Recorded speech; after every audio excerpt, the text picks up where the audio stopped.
Due to the nature of this program, listener aggression is advised. Hey, I'm Carla. I'm Heidi. And we're the Butcher Babies. This is Charlie Scene. Yo, what's up? This is AJ from Fire from the Gods. This is Rich Ward, the Duke of Metal from Fozzy.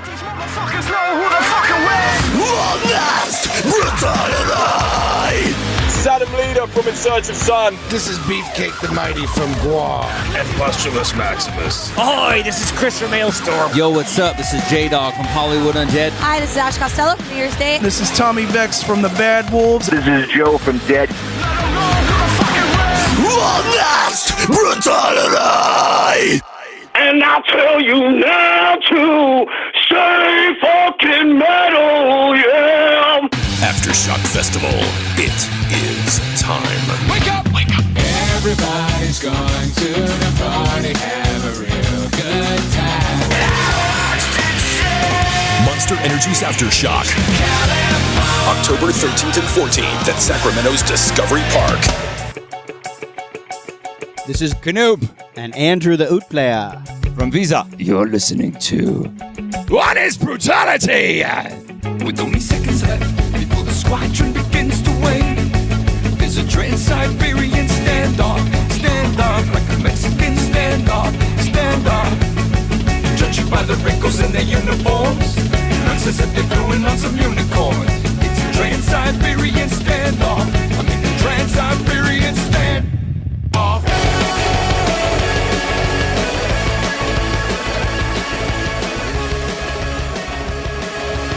Welcome to Honest Brutality, home of all things rock, metal, and shit that doesn't suck. Honest Brutality. This is the Dungeon Master, and I'm sitting here with Canoop and Andrew the Oud Player from VIZA. From VIZA. Those of you who haven't heard them, you need to go to Spotify, check them out, go to YouTube, look at all the videos from their new double EP. Double EP. Yeah. The Unorthodox Revival. Yeah. 1 and 2. 1 and 2. All right. So, Aftershock, dude. Come on. You guys killed it out there. Yeah, it was good. It was the second time we were invited. The first time we came to Aftershock was in 2014, and it was like scorching hot. And I think it was like a little bit later in the day, but we were just melting. But today the weather is completely pleasant, and the vibe was just awesome. And it rubbed off on us, and we went on stage, and we did what you said. Ha. Oh, yeah. Yeah, the crowd was amazing. We were here like 3-4 years ago. Is the people who come to this festival, man, they know rock. They love it. It was an honor to be up there. It was awesome. Oh, yeah, no, it was great, dude. You killed it on the oud, man. Thanks, man. It's a fretless instrument. Yes. Oh, Alex is here. Got to get the bass player in here. Come. Come on. Next best thing to the oud. This is Alex from the band VIZA. Hey, what's up? All right. You're listening to Honest Brutality. Nice. There we go. All right. So, damn, see, I'm drawing like. Anyways. We can edit it later. Yeah, we'll edit it later. Anyways, so touring, you guys have done a lot of touring, of course, with Surge. I'm not gonna lie, I was a little disappointed. I was really hoping for Victor, but I have to ask, who the fuck is Victor? Oh, the biggest riddle in the world. I is. might announce the identity of Victor on my last breath. On your last breath. Until then, you must wait. Because we've already heard about his sister and his Vanguard. Yeah. The story's not done. No, it's not? No. Okay, well, I'm anticipating more. Victor's sister, Victoria's, Victor's Vanguard. So what's next on the agendas for Victor? We don't know. We'll find out. All right. So, born in Greece. Correct. I'm from Philly. Philly. Oh, yeah. No. Look at his shirt. Should've... Show the camera your shirt. Philly. Philly versus everybody. Fucking guy. From LA. From LA. Yeah, born and raised. But you all but you're Armenian. Yeah, I was going to say, you all have some sort of heritage. Armenian. From Is it your mom from... Yeah, so I'm half Lebanese, half Armenian. Nice. Yeah. Nice. Multicultural. So what got you into music in the first place? Oh, man. For me, myself, I think it was a combination of Freddie Mercury, Kurt Cobain, and Bono. That was me. And James Hetfield. That is quite the combination. Yeah, that was what got me into music. Yeah. So I'm a big fan of what I consider folk metal. Anything where a band brings in their own element, their own heritage to the music. And I am so pissed I've never heard of you guys before. Until like a few months ago. Like, so pissed. You're like the guy that's like, you meet a hot chick and you find out she's 44 and you're like, what the fuck? Where were you like 20 years ago? Right? Right? Well, that was a bad analogy. The worst analogy No, ever. hey, come on, bring it out. Bring it out. What? This bad analogy. Oh, it's terrible. Oh, you're talking about my analogy. Yeah, I know. Sorry. We're basically the embodiment of what you just said. It's folk metal. We got Greek, Armenian, even some Mediterranean, Lebanese stuff. Yeah. That's what we are, man. That's exactly what you just said. And it totally shows in there. Yeah, no, I found you guys one day. I'm sitting there. I was listening to Spotify. Picked a random Ruskaya song. Oh, I fucking love Ruskaya. And, like, the very next song was Victor. And I'm like, oh, my God. You're out? He's got a flight. He's got a flight. All right. Hold on. We Two got weddings to attend. Yeah. Yo, have a good flight. Anyways, yeah, very next song was Victor, and I was just blown away. I was like, who the fuck are these guys? And I just started digging, like, amazing. Well, that was definitely the song that, I think it was Break Out the Violins that kind of started getting us on the map. Then Victor really put, Trans-Siberian Standoff was then. That was, yeah, that was another good one. That was one I was glad to hear tonight. Yes. Open the show with it. Open the show with it. Badass. Yes. So, you guys just finished your double EP. Yes. You guys. Yes.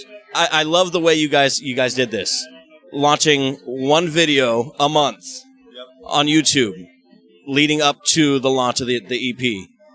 How much, like, what's the feedback been like on that? You know what? I think it adds an element of suspense, and it keeps, especially in the modern age, social media world, right? Oh, yeah. So we've done the whole record thing, record all the songs, release it at once. We've done that.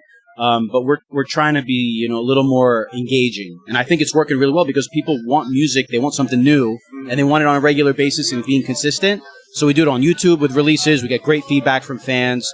Spotify releases. Of course, we do hard copies too. Yeah, but I've already pre-ordered. Our emphasis has changed, And the online thing, it's just a really good way. It's a very modern, relevant, aware way to release. Oh, yeah, and I love the artwork. I think Alex speaking of which, so the artwork is Alex Zablotsky, who's like a fantastic illustrator who's in our scene, and much credit to his work and all that. I think Alex wanted to add something. Oh, no, I was just going to add about releasing a song once a month. It changes the writing process, too. Like, instead of, throwing everything out at once, it gives you time. Yeah. So definitely. You don't rush things. You pay more attention to things. It's different. It's the greatest pieces of art are never rushed, ever or at all. And then just so I can add to it, it's a psychology aspect as well. In today's modern world, I mean, like, everybody's got ADD. Everybody's, you could throw in 24 songs tomorrow, right? By next Tuesday, it's old news. You know what I'm saying? Definitely. So why would you do that? Take all 24 songs and spread it across the next year or two. You'll get more bang for your buck, dude. Oh, no, and I noticed that, especially because, like I said, I started listening to you guys a few months ago, and I think about the third to last release you guys did.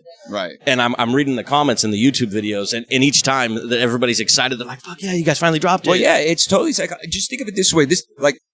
Let's just put it into analogy within film or TV show for example. Game of Thrones, right? Game of Thrones releases once a Sunday, right? So it creates a suspense, like Andrew said, regarding wanting to see Game of Thrones every Sunday. Now you got Netflix, though, for whatever reason, dropping the whole damn spiel of like every show all at once, so people could do a marathon thing, which to me is a complete waste of time.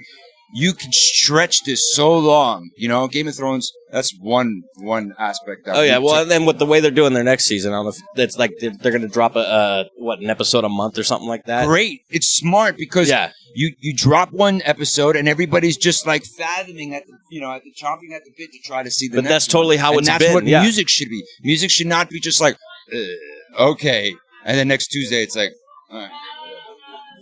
But yeah, that's totally how it's been with your guys' videos. Like I said, I've been reading the comments each time you guys have dropped the last couple.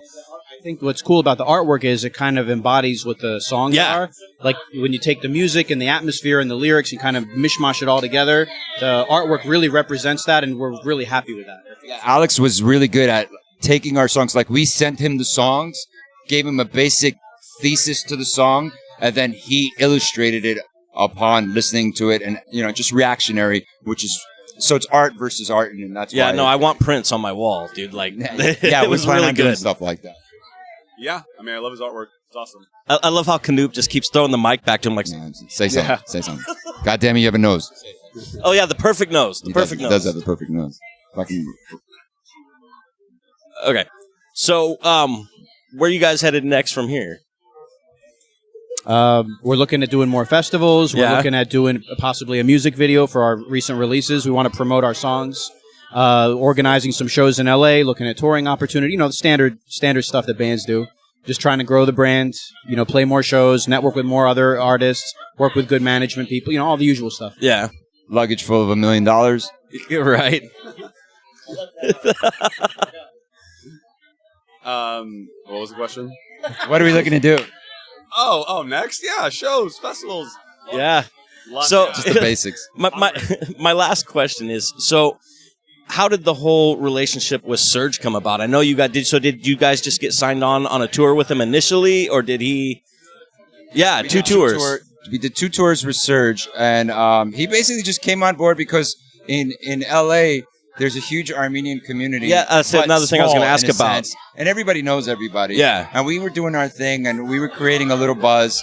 And mutual friends of ours and his was just constantly poking at him to come down to a show. And then eventually he made his way to a show, and we created a friendly relationship for a good few months. And after a while, we had the balls to go up to him and say, "Hey, man, you want to sing on our song?" And everybody was like, and he said, "Yeah." And we're like, "All right." Fuck yeah. Like that. I will say, like, when we went overseas with him, Mm-hmm. it was huge for us. Because we're younger. Yeah. Now, just like in any profession, you want to cut your teeth. You got to kind of learn the ropes. And we were playing shows and in front of crowds, and we kind of really learned how to perform and be a band, a festival band, a touring band. That was a really transformational experience. Quick little story on to add to that. First show we did with Surge was in Greece, okay? Basically. No, it wasn't Greece. It was in Armenia. So we were opening up for them, right? We go on stage. This is the first time we're playing in front of thousands and thousands of people. So we're just like, wow, holy shit. So we do our set. We finish our set. And we just leave the stage with all our gear. We're so excited. That was Greece. So we leave the stage. We leave the stuff all on stage. And their entire crew are looking at us like, who are these fucking rookies? Like, hello, you shit, And we were totally like... Yeah, was it kind of one of those moments where we're like, oh, fuck, we'll get it. Like, Dad was kicking us out, yeah. Yeah, totally. All right, guys. Well, hey, it's been great. You guys killed it. Thank you. Thanks for sitting with us. Thank you. Yeah, I'm glad the Perfect Nose joined us. Yeah, for sure. Before we leave, I need as loud as you can get a Stay Metal. Stay metal.